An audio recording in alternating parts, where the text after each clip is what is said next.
अकारण करुणा वरुणालय अनंतानंत विभूषित मनमत्थनाथ बांके बिहारी ब्रजेंद्र नंदन मदन मोहन शबरिया सरकार पर ब्रह्म परमात्मा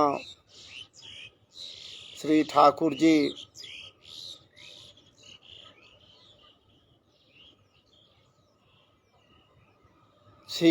श्री वेणी माधव जी गोपाल जी एवं लालिमा लसित अधरामृतिक कणों को सदैव अपने भक्तन के ऊपर सरसाने बरसाने वाली वृषभानुलारी ठकुरानी राधा रानी के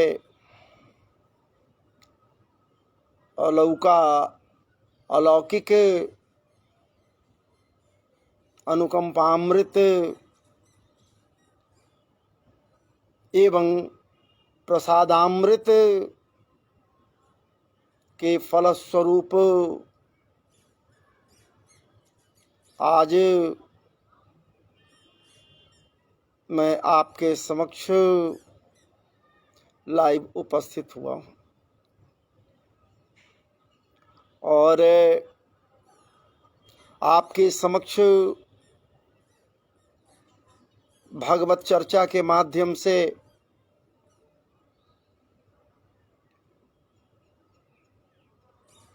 अपने अंदर के सत्संगात्मक प्रवृत्तियों को जागृत करते हुए सत्संग की ओर बढ़ने के निमित्त भगवत चरणारविंद में अपने आप को महसूस करते हुए भगवान वासुदेव श्री कृष्ण के उस बाल छवि या बाल लीलाओं को रखने जा रहा हूँ जो सामान्य जनों के लिए अत्यंत ही दुर्लभ है। जब तक उनकी कृपा न हो जावे, जब तक प्रियाजू की कृपा न हो जावे, तब तक उनके किसी भी लीला प्रसंग में कोई प्रविष्टि नहीं पा सकता है। और मैं उनके बाल लीला में प्रविष्टि पाने के निमित्त अपने आप को प्रस्तुत करने की ढिठाई कर रहा हूँ। आपके समक्ष जो कुछ भी रखने का प्रयास कर रहा हूँ, यदि हमसे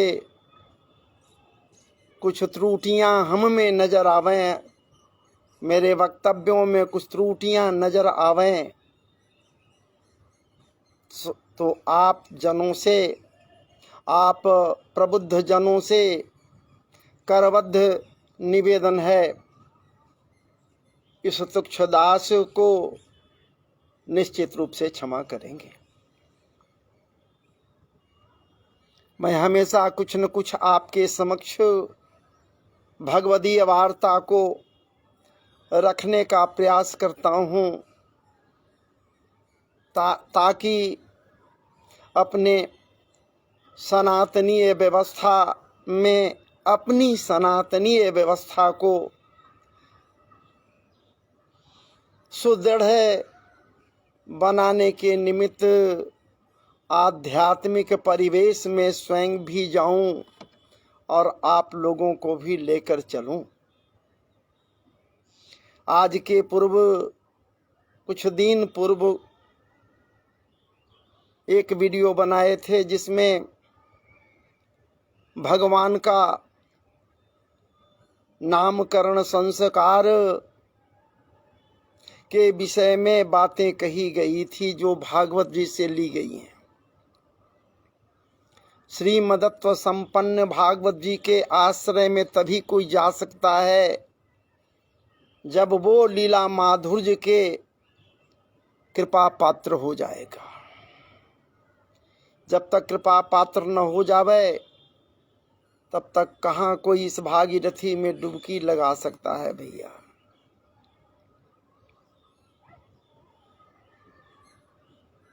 और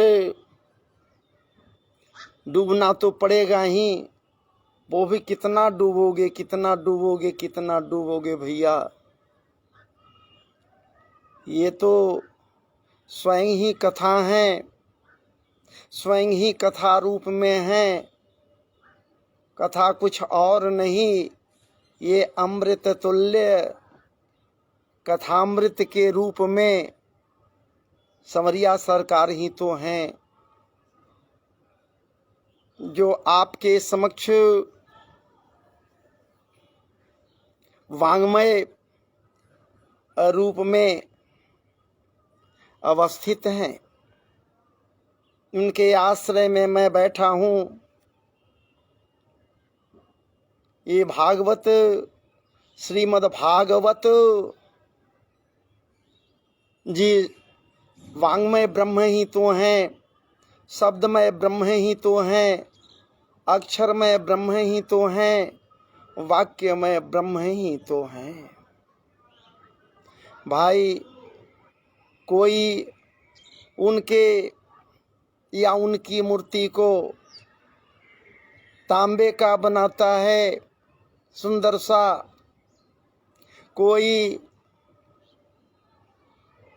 लोहे का भी बनाता है, कोई पित्तल का भी बनाता है उनके प्रतिमूर्ति को,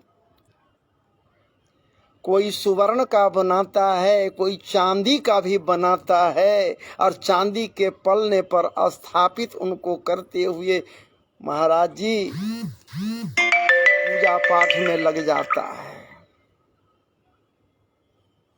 और सुवर्ण जड़ित कर देता है।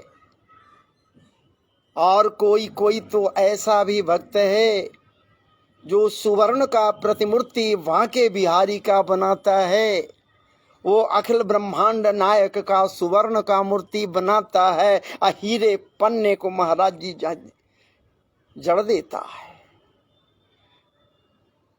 कहने का मतलब है कि हीरा पन्ना मिश्रित सुवर्ण का मूर्ति बड़ी सुंदर सुखद मूर्ति बना देता है और उसी के आराधना में अपने आप को लगावे या न लगावे, वो जब बेच देता है खरीदने वाला ले जाता है तो उसके आराधना में वो स्वयं को लगा देता है। लेकिन ये जिनके आश्रय में हम बैठे हुए हैं, आपके समक्ष हैं, वांग्मय ब्रह्म के रूप में, शब्दमय ब्रह्म के रूप में, वो भले ही धातुओं के द्वारा और जिनके पास धातु वगैरह नहीं है वो मिट्टी का भी मूर्ति बनाकर सुंदर सुंदर महाराज जी पेंट वगैरह करके पूजन पाठ करना शुरू कर देते हैं, अनुष्ठान करते हैं।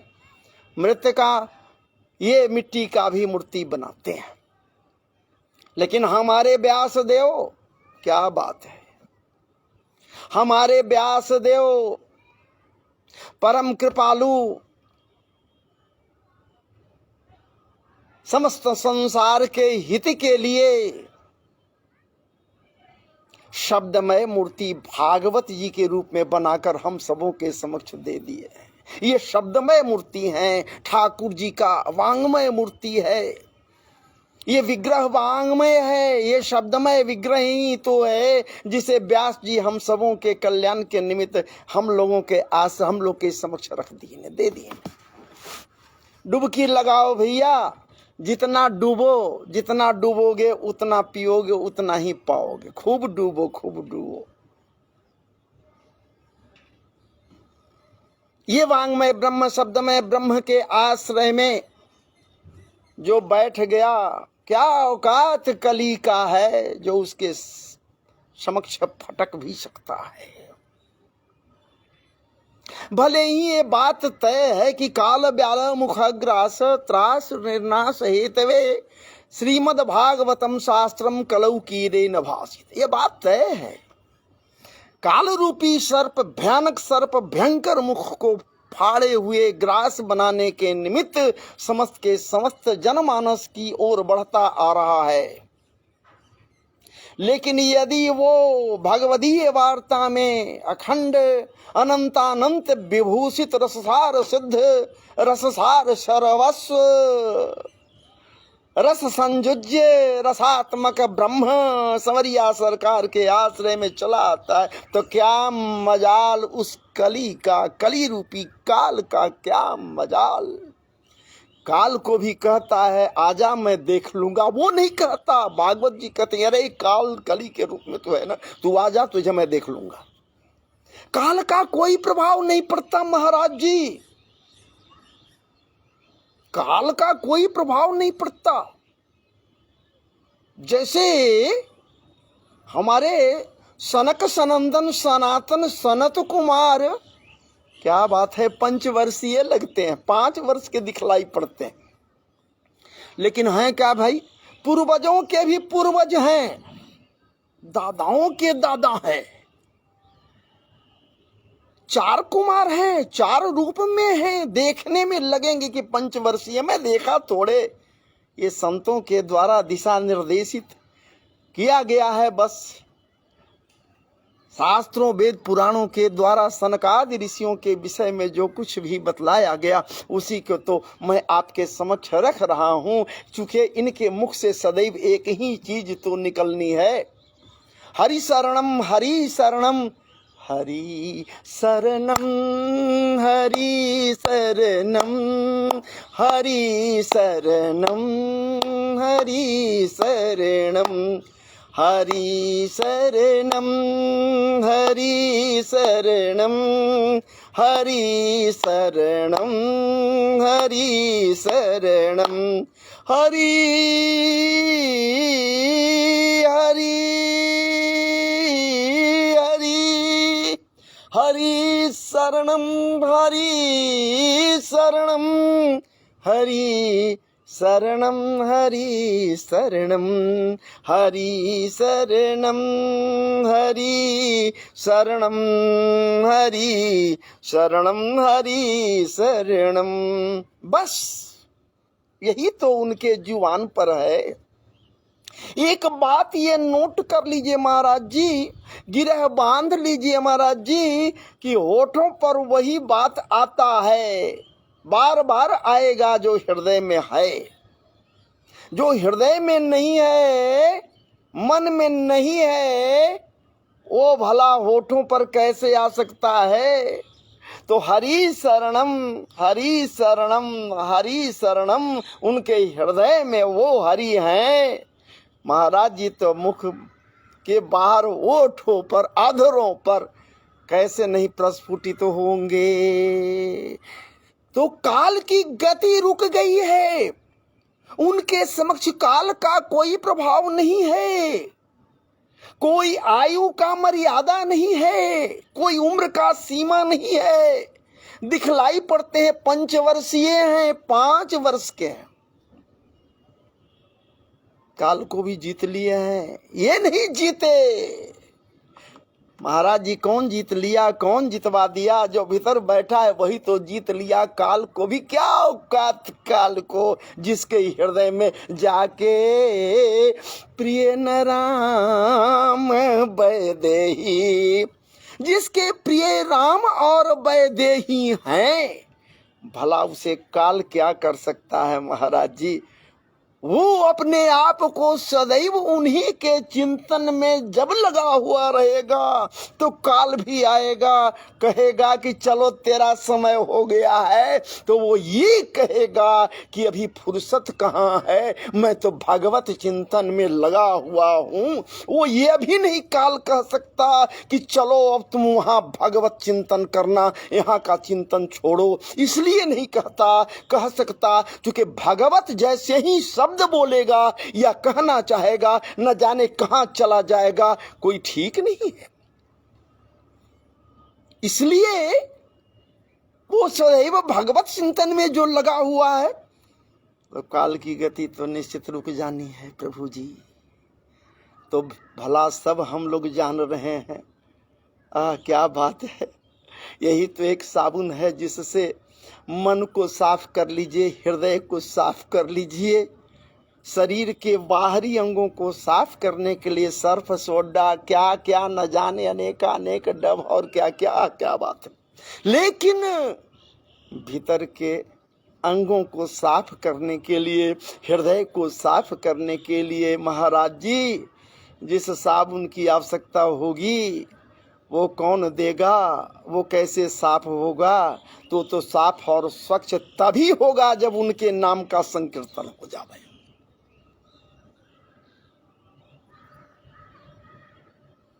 और जब अपने आप को सदैव उनके लीला प्रसंग में कोई भी लगा लेगा, कोई भी लगा ले,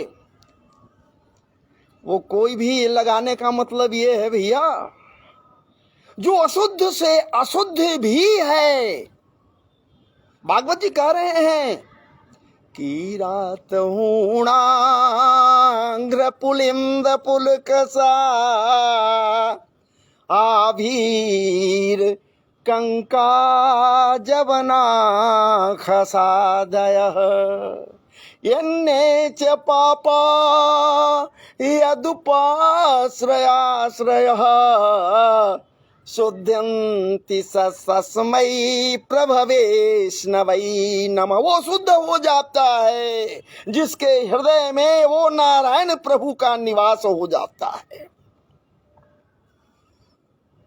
बहुतों को लगेगा घूटी के समान, बहुतों को ये लगेगा कि महाराज ये न जाने क्या क्या बोल रहे हैं। अरे मैं तो वही बोलने का प्रयास कर रहा हूं जो भाव उपज रहे हैं, हृदय से आ रहे हैं। भागवत जी तो भी हैं सामने में, मैं उनको आपके समक्ष लेकर आऊंगा निश्चित रूप से। इसलिए इतने देर तक जो भूमिकाएं हुई वो भूमिकाएं हुई। अब गुरु वंदन करते हुए मैं भागवत जी में प्रवेश करूं। तो आइए, गुरुर् ब्रह्मा गुरु विष्णु गुरुदेव महेश्वर गुरु साक्षात् परब्रह्म तस्मै श्री गुरुवे नमः। अखंडमंडलाकारं व्याप्तं येन चराचरं तत्पदं दर्शितं येन तस्मै श्री गुरुवे नमः। वक्रतुंड महाकाय कोटिसूर्य समप्रभ निर्विघ्नं कुरु मे देव सर्वकार्येषु सर्वदा। हिमाद्रितनयां देवीं वरदां शंकर प्रियां लंबोदर सजन्नीं गौरीमावाहयाम्यहम्। शुक्लां ब्रह्म विजारदार परमां माद्यां जगद्व्यापिनीं वीणा पुस्तकधारणीं वेदां जाढ्यान्धकारापः हस्ते स्फटिकमालिकां विदधतीं पद्मासने संस्थितां वन्दे तां परमेश्वरीं भगवतीं बुद्धेः प्रदां शारदाम्। सच्चिदानंद रूपाय विस्फोटपत्यादि हेतवे तापत्रय विनाशाय श्रीकृष्णाय वयं नुमः। कृष्णाय वासुदेवाय देवकी नंदनाय च नंदगोपकुमाराय श्री गोविंदाय नमो नमः, गोविंदाय नमो नमः। बंसी विभूषित करा नवनीरदाभात, पीतांबरा दरुण बिंब फलाधरोष्ठात्, पूर्णेन्दु सुंदर मुख दरविंद नेत्रो, कृष्णात् परम किमपि तत्त्वमहं न जाने। तो आइए, जय जय श्री राधे, जय जय श्री राधे, जय जय श्री राधे। भागवत जी भगवान की जय, भागवत महापुराण की जय, व्यासदेव महाराज की जय, परम श्रद्धेय श्री सुखदेव जी महाराज की जय, परीक्षित जी महाराज की जय, समस्त संतन की जय, सब भक्तन की जय, सब लोगन की जय। लाइव में जुड़कर कथा प्रसंग में भाग लेने वाले, श्रवण करने वाले समस्त भगवत चरणानुरागियों की जय, समस्त वैष्णव जनों की जय। जय जय श्री राधे, हर हर महादेव, जय जय श्री राधे। तो आइए, आप लोग का समय हम बहुत देर तक भूमिका में लिए हुए आए। भूमिका में लेकर मैं तो चाह रहा था कि भूमिका में न बैठकर जो कथा है, जहां हम जाना चाह रहे हैं बाल लीला में, वही लेकर चलूं। हालांकि वीडियो तो लंबा होगा, इसके लिए मैं क्षमा प्रार्थी हूं। आप समय निकालकर निश्चित रूप से सुनने का प्रयास करेंगे। हमारे इस वीडियो में या कोई भी वीडियो में देखने लायक चीज़ तो नहीं मिलेगा भैया। हमको क्या देखिएगा, देखना है तो दर्शन कीजिए, ये सुनकर ही तो दर्शन कीजिए। संवरिया सरकार का हृदय में बसाइए ना, सुनते रहिए, हृदय में बसाते रहिए, फिर क्या कहना है, भवसागर पार हो ही जाना है। तो ये बात पूर्व के वीडियो में लेकर हम लोग आगे बढ़े थे कि नामकरण संस्कार हो गया है गोष्ठ में। गोष्ठ में नामकरण संस्कार हो गया है, क्योंकि प्रेरणा रह गई। प्रेरणा हुई किनकी? प्रेरणा हुई वसुदेव जी की, प्रेरणा हुई गर्ग ऋषि को, गर्गाचार्य जी को प्रेरित किए। और कृपा किनका? ठाकुर जी का कृपा हो गया कि आप जाइए और जाकर नामकरण संस्कार कीजिए। यदुवंशियों का वही महाराज जी वो हैं। नहीं चाह रहे थे करना, सो बात नहीं है, वो करना तो चाह ही रहे थे। नंद बाबा जब कहीं कि चलिए नामकरण संस्कार महाराज जी कर दीजिए, नहीं तैयार हो रहे थे। लेकिन जब वो कहीं कि कोई बात नहीं है, कोई नहीं जान पाएगा, मेरे अपने लोग भी नहीं जान पाएंगे, मेरी दोनों पत्नियां, मैं और आप, इसके अलावे और कोई वहां नहीं रहेगा। गोष्ठ में चलिए और वहीं पर सामान्य तरीके से मंगलाचार करते हुए, या फिर निश्चित रूप से आप जिस विधा को करते हैं उस विधा से अलग हटकर स्वस्ति वाचन आदि करते हुए, बस महाराज जी चाहे जो करें। अरे गर्गाचार्य जी के विषय में कहना क्या है कि क्या नहीं करते हैं। आनो भद्राक्रतवो यन्तु वेश्वतो दब्धासो अपरितास उदभिद देवानो यथा सदम्यद्रधे असन्ना प्रायुवो रक्षितारो आदि आदि प्रसंग के द्वारा गर्गाचार्य जी के कहना ही क्या है। परम विद्वान, परम प्रतिभाशाली, परम सिद्ध संत, ज्योतिष विज्ञान के परम, क्या बात है, विद्वान और ठाकुर जी का अनन्य भक्त वैष्णव, कहना ही क्या है। और महाराज जी सच पूछिए तो ये तो चाह ही रहे थे कि हम करें, लेकिन जैसे ही ये नंद बाबा कहे कि गोष्ठ में करना है तो मामला सब आसान हो गया। लेकिन ये तो हर तरह से तत्पर हैं, विद्वान हैं, सब कुछ हैं, लेकिन यहाँ दोनों को शंका होता है, किसको दोनों देवियों को, दोनों माताओं को शंका है। पुत्र के लिए यदि कोई अनजान व्यक्ति कुछ करना चाहता है तो शंकालु हो जाएंगे निश्चित रूप से। दोनों माताएं जसोदा और रोहिणी दोनों को शंका हो गया कि न जाने कौन अनजान बाबा को लाकर हमारे लाला का नामकरण संस्कार ये कराना चाह रहे हैं। सीधे सपाटे ये तो हैं ही, वो क्या जाने। इसलिए विचार दोनों किए कि चलिए न तो परीक्षा ही ले लेते हैं।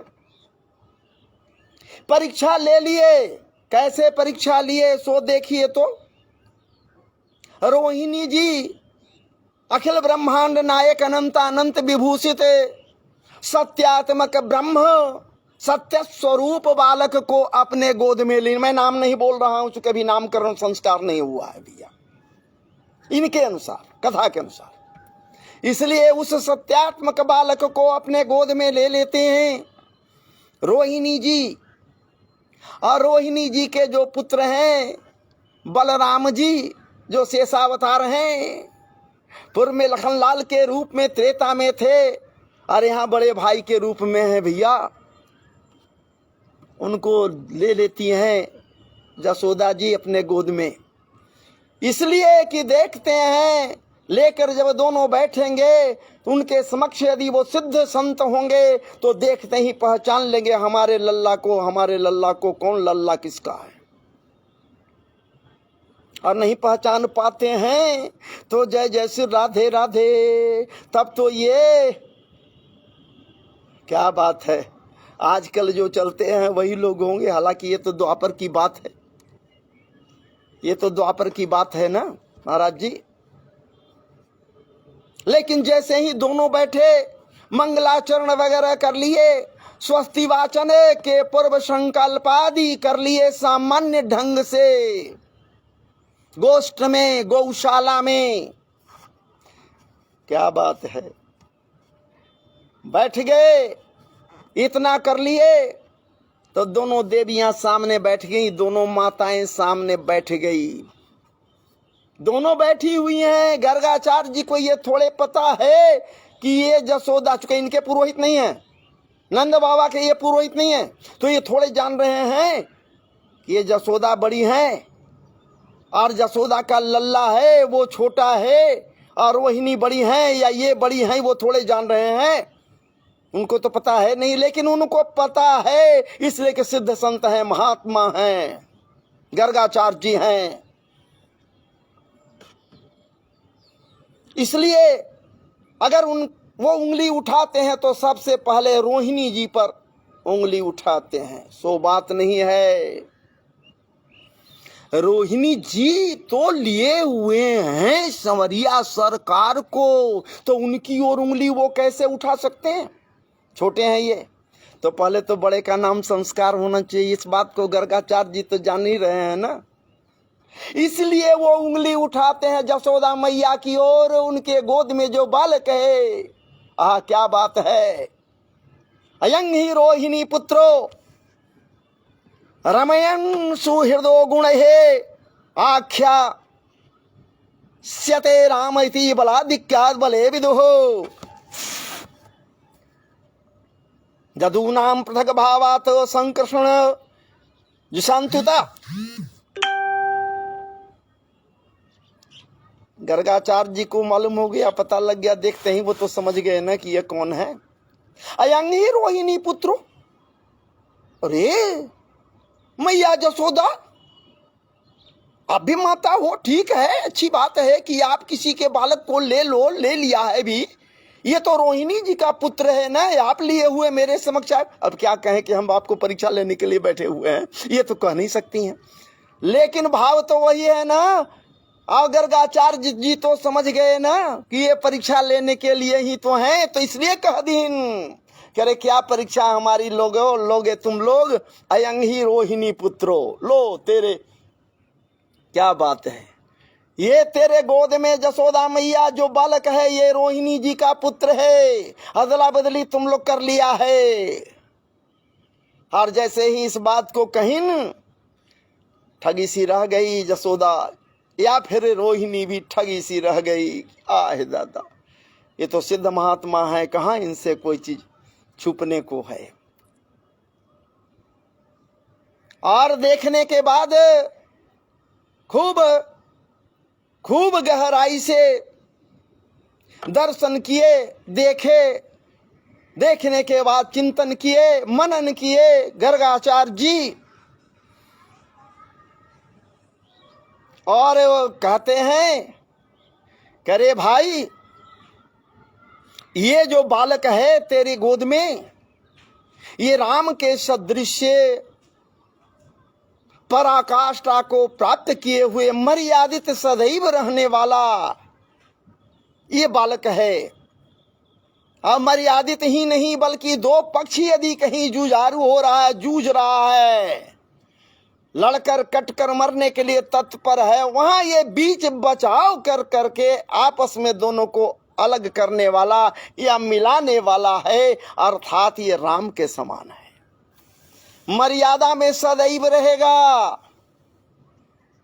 इसके अलावे इतना ही नहीं, आख्यास्यते राम इति बलाधिज्ञात बलं विदुः, और बल की अधिकता रहेगी और इसके सदृश बलवान और कोई नहीं होगा इस पृथ्वी पर, इसलिए एक नाम इसका बल रहेगा।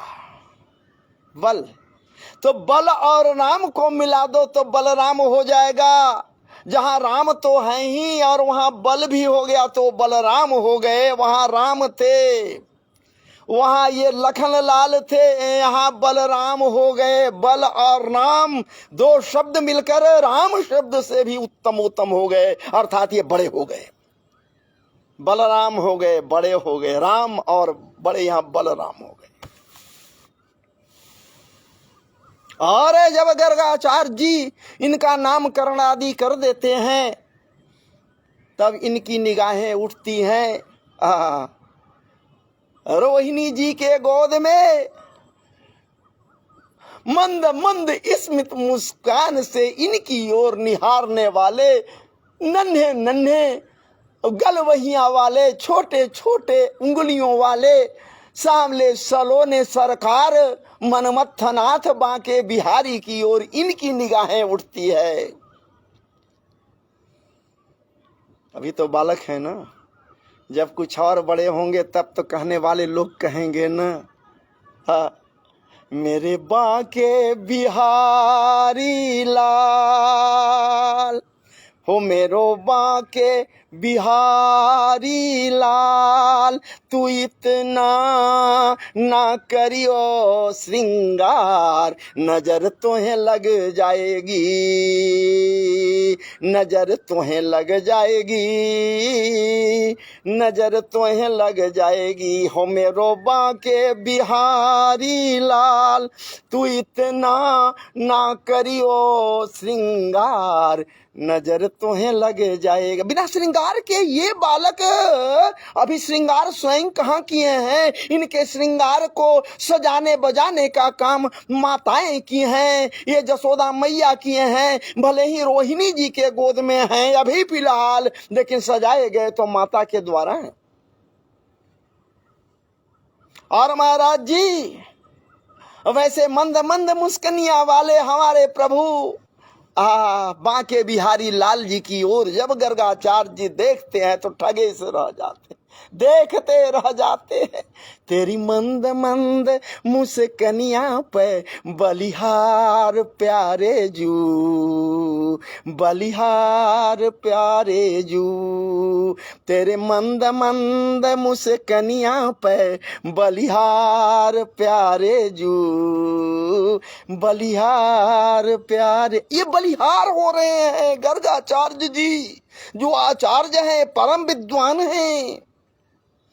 ये देखने के बाद महाराज जी क्या बात है, ठगे से रह जाते हैं और कहते हैं कि मैं इनका क्या नामकरण करूं, इनका एक नाम हो तब तो बतलाऊं। अरे ये 3 जन्मों से तो 3 तरह के रूप धारण करके आ रहे हैं। ये बात है, ये कभी लाल थे, कभी सफेद और कभी पीले रंग में थे, लेकिन आज ये आए हैं समरिया सरकार होकर के और कृष्ण रूप में आए हैं, काले रूप में आए हैं, इसलिए इनका नाम कृष्ण एक रहेगा। और ये जैसे जैसे जो जो काम करते जाएंगे, एक नहीं अनेकानेक अद्वितीय अलौकिक अनिर्णित कार्य करेंगे, उसके करने से जो नाम इनको पड़ेगा वो नाम अलग होगा।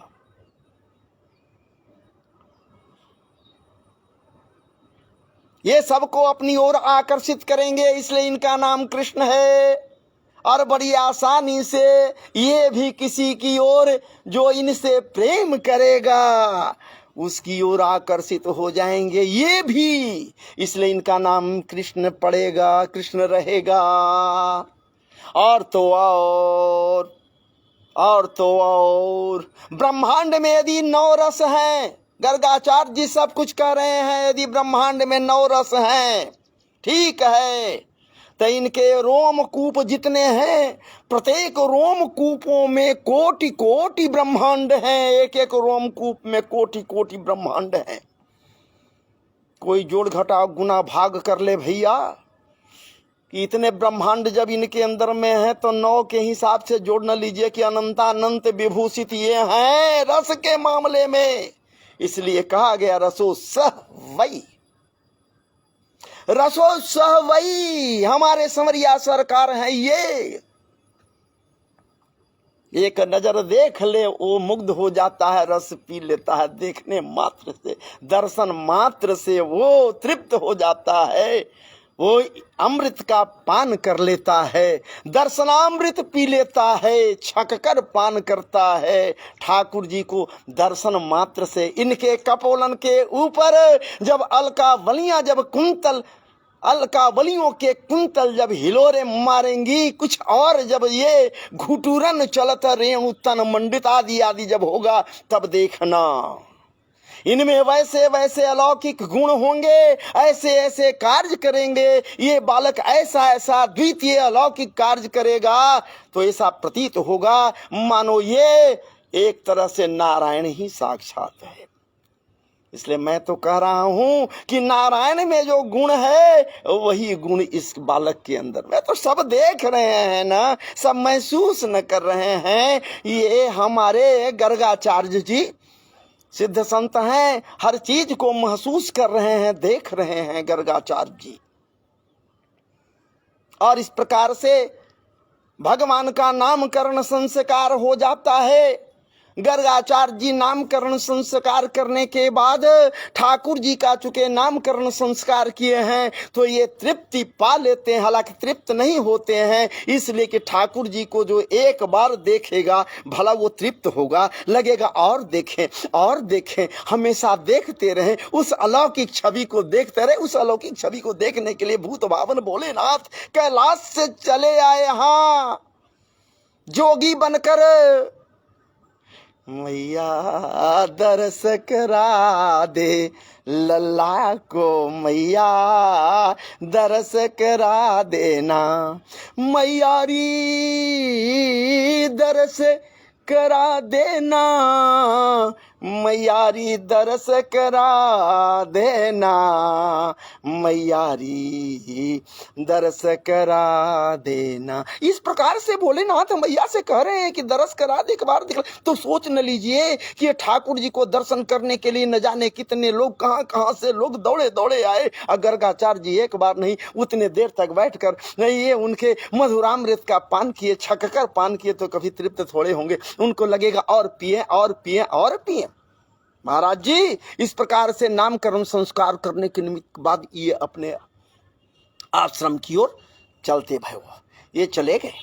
अब यहाँ की बात है, इसके अनुसार हम आपको लेकर चलें।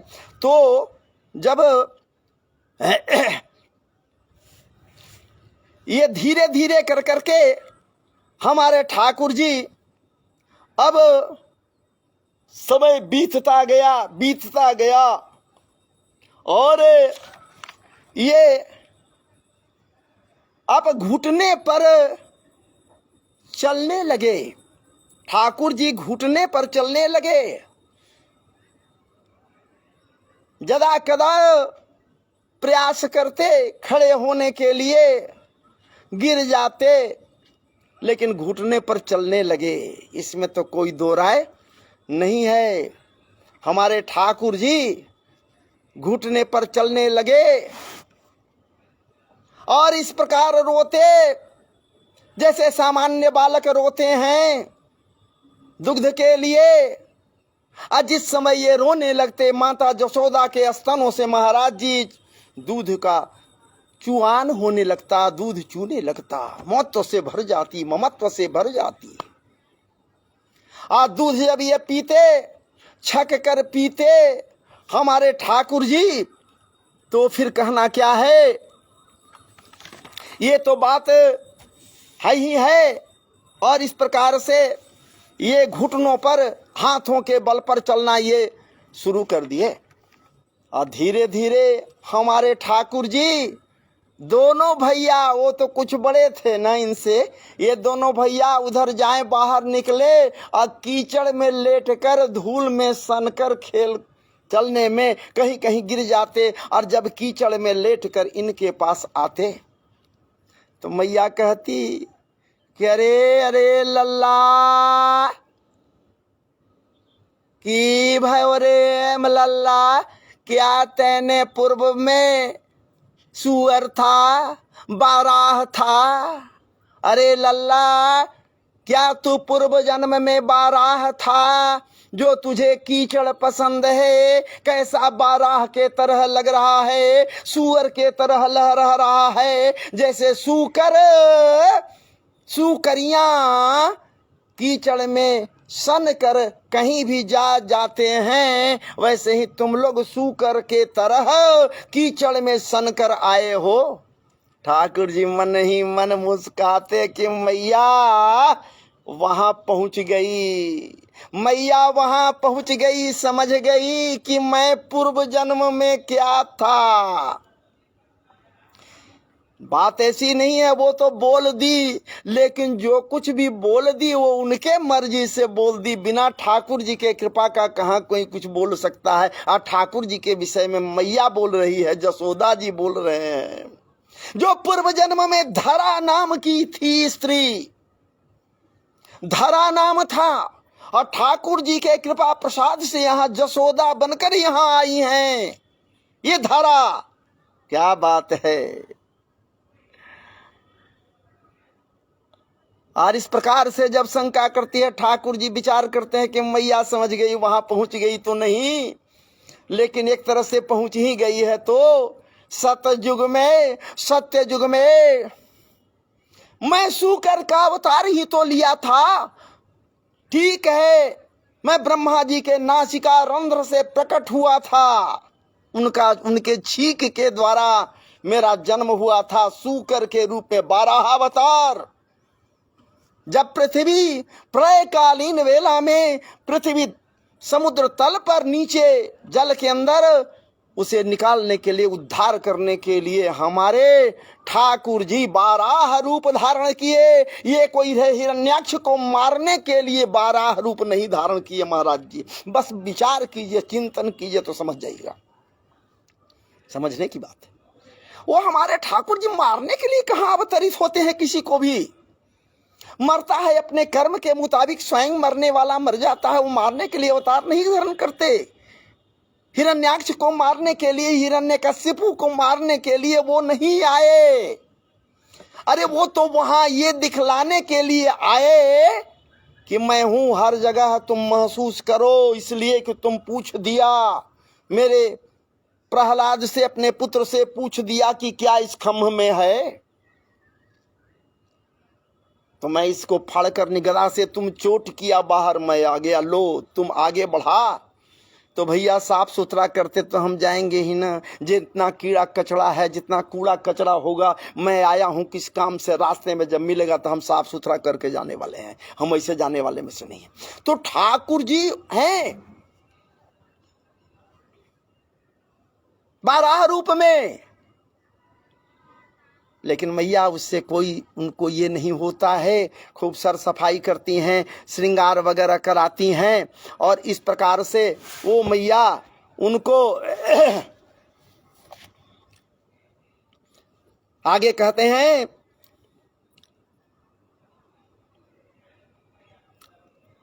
तन्मातरो निज सुतौ घृणयास्त्रुवन्तौ पंकांगराग रुचिरा बुपुगुह्य दौर्भ्याम दत्वास्तनं प्रविवतो स्म मुखं निरीक्ष्य मुग्धस्मिताल्पदसनं यजतु प्रमोदम।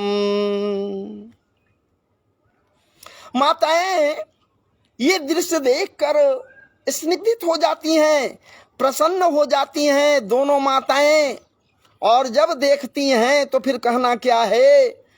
और आगे की बात को अगर ली जाए तो गोद में उठा लेती हैं माताएं, और जब गोद में उठाती हैं माता जसोदा जब, तो उनके स्तनों से दुग्ध चूने लगता है।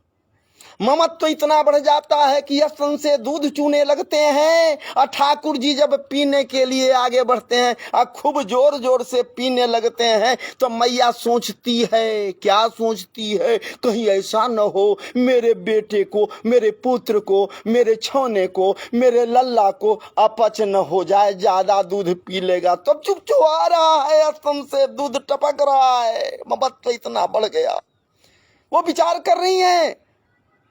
तब ठाकुर जी इस बात को समझ गए और क्या कहते हैं सो सोच लीजिए ना। कहते हैं सुनने तब वो ठाकुर जी जब इस तरह से ये मैया विचार करती है,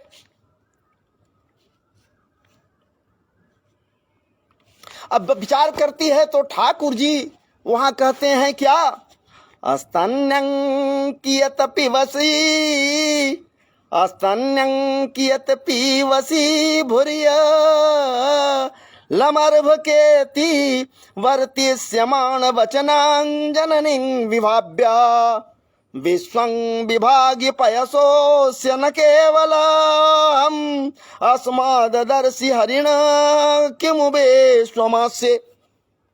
मैया, अरे मैया, ओ मैया के मन में आ गया कहीं अपच न हो जाए। बस एक टक मैया देख रही है दुग्ध पान करते कन्हैया को, तो कन्हैया को एकाएक जम्हाई आ जाता है। और कन्हैया लल्ला को जैसे ही जम्हाई आता है, मैया जसोदा देखने लगती है तो आश्चर्यचकित हो जाती है। क्यों?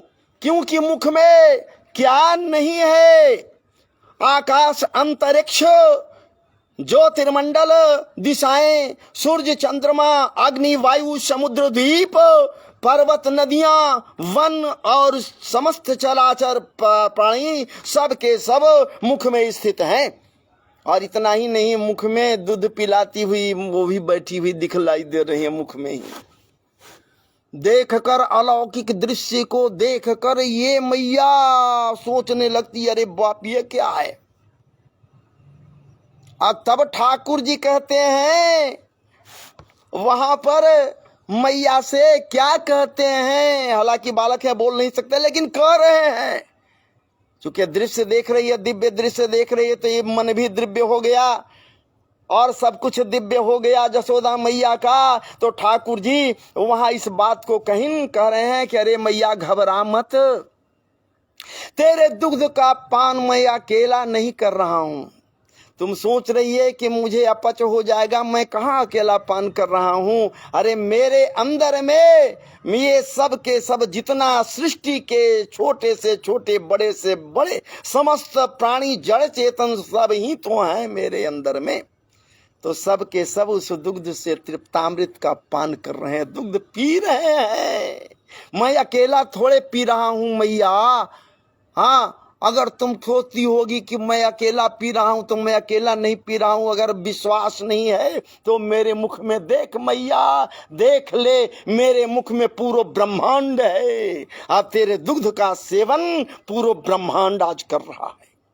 तेरे दुग्ध का सेवन, मधुर दुग्ध का, मधुरामृत से ओतप्रोत दुग्ध का सेवन आज पूरा ब्रह्मांड कर रहा है मैया। इसलिए मधुरामृत मैं कहा, क्योंकि मेरे अधरों से तेरे चुचुक का स्तन का निपुल लग गया, और जब निपुल लग गया तो मेरे अधरों का जो अमृत है वो तेरे निपुल के छिद्र के माध्यम से ये स्तन के गहवर में जहां दुग्ध ही दुग्ध का सागर उमड़ रहा है, उसमें जाकर घुल गया। तो मैया अब विचार न करो, उस दुग्ध का पान मैं सोड़े से अकेला कर रहा हूं कि मुझे अपच हो जाएगा। ये पूरा ब्रह्मांड इस दुग्ध, परम पवित्र दुग्ध का पान कर रहा है मैया, तो अपच कैसे होगा मैया। और इस प्रकार से ठाकुर जी जब इस बात को कहते हैं भैया, तब फिर कहना क्या है। लेकिन एकाएक मैया सोचने लगी कि क्या होगा दादा, ये एकाएक बखेड़ा कहां से आ गया, ये मेरे लल्ला के मुख में ये क्या दिखलाई पड़ रहा, ये बखेड़ा कहां से आ गया। वो देखकर हतप्रभ हो गई, वो देखकर भयभीत तो हो गई, डर गई। ये विचार कर कि बखेड़ा ही तो है, ये प्रपंच ही तो है जो मेरे मुख में है भरा हुआ, जिसमें मैं देख ली संपूर्ण विश्व ही इसका पान कर रहा है। ये बात एक अलग है, लेकिन ये बखेड़ा कहां से आ गया भैया। तो दिव्य काम करने वाला ये होगा, हो सकता है कि ऐसा कुछ इस पर आशीर्वाद संतों का है, ये ठाकुर जी का इस पर हो ऐसा कुछ, जिसके चलते इसके मुख में कुछ दिखलाई दे दिया हमें। और इस प्रकार से फिर भी मन नहीं माना, आंखें मींचते हुए विचार की कि लगता है कि मेरे आंखों की गड़बड़ी है, उम्र का तकाजा है ना, उम्र अब ज्यादा न हो गया तो उम्र ज्यादा हो गया तो आंखों में गड़बड़ी लगता है कि हो गया है, इसीलिए इसके मुख में हमको बहुत कुछ दिखलाई दे दिया। क्योंकि हुआ क्या, ठाकुर जी उनके मति भ्रम कर लिहिन, जो कुछ भी माया था महाराज जी माया को समेट लिहिन। और जब ठाकुर जी माया को समेट लिहिन, जोग माया को आदेश दिहिन, जोग माया अपनी माया को समेट लिए, तो बस वहीं के वहीं फिर रह गए। फिर कहना क्या है। और इस प्रकार से यहां पर ठाकुर जी अपने लीला माधुर्य की चर्चा करने का सुअवसर मुझे दिए।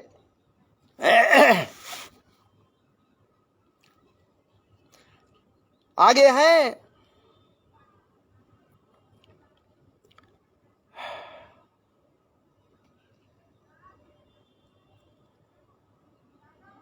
लीलाएं तो एक से एक हैं, लीलाएं एक से एक हैं। ठाकुर जी अब चलने लगे, अब बकैया नहीं चल रहे हैं, घुटने पर हथेली के बल पर नहीं चल रहे हैं, बल्कि अब ठाकुर जी धीरे धीरे खड़े होकर ठुमक ठुमक चलना प्रारंभ कर दिए। और एक कार्य और शुरू कर दिए हमारे ठाकुर जी। माखन का चोरी शुरू कर, घर ही में से तो शुरू किए। माखन कहते हैं मन को, ये मनमोहन सरकार है, जब मन की चोरी करता है, मन रूपी माखन का ये चोरी करता है। मन रूपी माखन को भैया ये चोरी किया, सबसे पहले माता जसोदा के मन को चोरी कर लिया। मन रूपी माखन को तो घर ही से नहीं ये चोरी करना शुरू कर दिया। अरे जब एक दिन माखन चोरी ये कर रहा है, और चोरी करते हुए जाकर ये माखन भांड से निकाल कर खा रहा है हाथ में लेकर। मैया कुछ काम से बाहर गई हैं, घर के अंदर से बाहर गई हैं दरवाजे से, और ये कन्हैया जी निकाल कर यहां तक नजर, यहां कलाई तक लेटा हुआ है, सना हुआ है माखन से, और निकाल कर ये गोला बनाकर खा रहे हैं, पूरा मुंह में भी लगा हुआ है। तब क्या होता है, जब बाहर निकलते हैं तो एकाएक इनकी दृष्टि मणि संयुक्त मणि के बने हुए जो खंभे हैं मणि से निर्मित है, मणियों से निर्मित खंभे हैं। उन खंभों के ऊपर जब इनकी दृष्टि गई तो इनका जो प्रतिबिंब है, इनकी छाया जो है वही इनको दिखलाई दे जाता है। बस दूसरा एक बालक छाया में भी इन्हीं के सदृश वो भी माखन खा रहा है। ये क्या कहते हैं भैया, सुन्ने चोरयत स्वयं निज गृह हयंग वीनंग मणि स्तंभे स्वप्रतिबिंब मेक्षितवत तेनैव सार्धम्या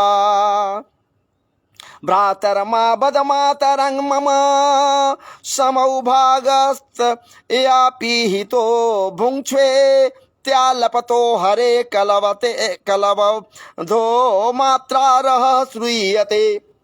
हालांकि अब दिखलाई नहीं पड़ रहा है, संध्याकालीन बेला हो गया, फिर भी मैं लेकर आपको चल रहा हूँ। क्योंकि हम छत पर हैं, यहाँ लाइट का कोई प्रबंध नहीं है, फिर भी मैं अभी दिखलाई पड़ रहा है। तो भैया अब ठाकुर जी जब उस बालक को देखते हैं तो कहते हैं कि अरे भैया तुम ये कहाँ से आ गया, तुम कहाँ से आ गया, क्या तुम चोरी करने के निमित्त आया है यहाँ? विचार किए कि अरे हम तो माखन चोरी कर ही रहे हैं, एक और कहाँ से ये आ गया चोरी करने के लिए छौना, ये छोकरा कहाँ से आ गया, ये बाहर से कहीं से आया है, लेकिन दिखलाई तो मेरे ऐसा है। तो जैसे ही ठाकुर जी उसको डांटने लगे तो वो भी इनकी ओर डांटने लगा, जैसे ये बोले वैसे वो भी बोले, तुतली भाषा में ये बोल रहे हैं, तुम कौन हो, तुम कौन हो, तुम कौन हो, माखन चोरी किया है? ठीक है मैं भी माखन चोरी कर रहे, भैया तू देख लिया है मुझे माखन चोरी करते हुए, मैं तुझे देख लिया माखन चोरी करते हुए। एक बात याद रख, न तू मेरी माता से कहना, मेरे मैया से न तू कहना, और न मैं तेरे विषय में मैया से कहूंगा, हम दोनों की बात समाप्त हो जाएगी। चोरी की बात ये घटना न तू कहना न मैं कहूंगा, तू भी खा लिया मैं भी खा लिया। हाथ ऐसे ऐसे मिलार करिए, जो बोल रहे हैं वो भी ऐसे ही बोल रहा, चूंकि प्रतिबिंब है ना। अब बाहर से जसोदा मैया आई, दरवाजे से कुछ बात करते हुए तुतली भाषा में सुन लिए, तो वहीं से बोलती हैं, ये बाहर से ही मैया बोल रही हैं, क्या मातः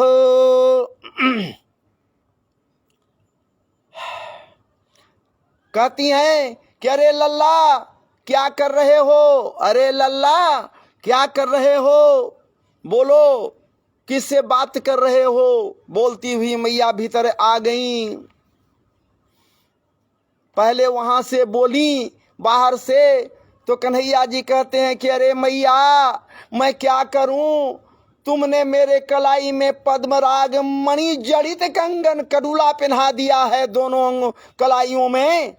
तो इनके ताप से, जब ताप सूरज के रोशनी पड़ने से ये तप्त होता है, तो ये तपता को मैं बर्दाश्त नहीं कर रहा हूं गर्मी को, इसलिए इस ताप का शमन करने के निमित्त माखन से भरे हुए मटके में अपने दोनों कलाई को डाल दिया मैया, यही तो मैं कर रहा हूं।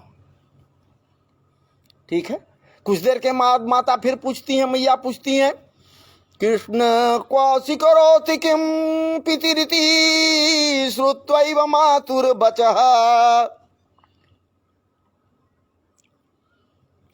साशंक नवनीत चौर्ज विवरतो विश्रव्यताम ब्रवीत मातः कंकन पद्मराग महसा पाणिर्महत्तप्यते तेनायंग नवनीत भांड विवरे विन्यास निर्वापित। अरे मैया ये पद्मराग मणि है, लेकिन जैसे ही ये नहीं शुरू में बोली न, वैसे ही जसोदा जी जब पुकारिन नहीं बोले तो प्रवेश करते हुए बोली कि अरे लल्ला, अरे बाप। जैसे ही बाप कहीं अरे लल्ला, अरे कृष्ण नहीं बोले, देर किए तो कहें अरे बाप। आज भी लोग माताएं कहती हैं कि अरे मैया, अरे बाप, अपने बच्चों को कह देते हैं प्यार से, वो भी प्यार से बाप कह दिए तो ठाकुर जी मुस्कुरा दिए, हमारी मैया मुझे पहचान ली, हम तो भैया जगत पिता हैं, हम सबके पिता हैं, तो मैया मुझे आज पहचान गई, इसलिए मुझे पिता बोल रही है। पिति रीति श्रुत्वैव मातुर्वचः, माता के वचन को सुन कर कहिन कि मैया तू कडुला जो पहनाए हुए हो उसमें पद्मराग मणि लगे हुए हैं, अब उनके ताप से जो तपिश उत्पन्न हो रहा है, कलाई जलने लगता है, इसलिए भांड बिभरे, भांड के ये माखन से भरे हुए मटके में दोनों कलाई डालकर मैं हथेली के कलाई को शीतल कर लिया। तो आइए, अब बहुत अंधेरा हो गया, अब हमें आप आदेश कीजिए। आपके समक्ष जो कुछ भी ठाकुर जी के लीला चर्चा को रखा हूँ, यदि उसमें कुछ त्रुटियां नज़र आवें तो मुझे नज़रअंदाज करेंगे और कमेंट के द्वारा मेरे यूट्यूब चैनल पर निश्चित रूप से आप हमसे मिलेंगे, हमसे जुड़ेंगे। तो जय जय श्री राधे, जय जय श्री राधे, जय जय श्री राधे। वृंदावन बिहारी लाल की जय, कृष्ण कन्हैया लाल की जय, गोपाल जी महाराज की जय, गिरिराज धरण भगवान की जय, गोपेश्वर महादेव की जय, राधा कृष्ण की जय। हरे कृष्ण कृष्ण कृष्ण हरे हरे, हरे राम श्री राम राम हरे हरे, हरे कृष्ण कृष्ण कृष्ण हरे हरे, हरे राम श्री राम राम हरे हरे। विष्णुवे नमः, नारायणाय नमः, नारायण। इसलिए अब मैं जा रहा हूँ, अब आप हमें आदेश दें। अब दूसरे दिन जब वीडियो बनाऊंगा तो आगे के प्रसंग को आपके लिए निश्चित रूप से प्रस्तुत करूंगा। हो सकता है कल ही बनाऊं तो आपके लिए निश्चित रूप से प्रस्तुत करूंगा। और ऐसे मैं इसे यूट्यूब पर जैसे डाल दिया करता हूं, यूट्यूब चैनल पर मैं इसे डाल दूंगा ताकि आप मेरे राधा कृष्ण चैनल पर इसका रसास्वादन कर सकें। तो आइए, जय जय श्री राधे, जय जय श्री राधे, जय जय श्री राधे।